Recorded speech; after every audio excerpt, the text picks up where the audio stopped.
That was loud. In the Solve It, you likely made your conjecture about Oak Street and Court Road based on their relationships to Schoolhouse Road. In this lesson, you will use similar reasoning to prove that lines are parallel or perpendicular. That leads us to Theorem 3.8. If two lines are parallel to the same line, then they are parallel to each other.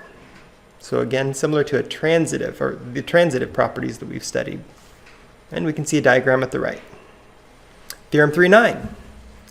In a plane, if two lines are perpendicular to the same line, then they are parallel to each other. Notice that Theorem 3.9 includes the phrase in a plane. In exercise 17, you will consider why this phrase is necessary.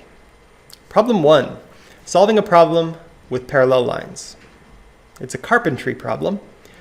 A carpenter plans to install molding on the sides and the top of a doorway. The carpenter cuts the ends of the top piece and one end of each of the side pieces at 45-degree angles as shown. Will the side pieces of molding be parallel? Explain. What we know? The angles at the connecting ends are 45 degrees. What we need is to determine whether the side pieces of molding are parallel, and in terms of a plan, visualize fitting the pieces together to form new angles. Use information about the new angles to decide whether the sides are parallel.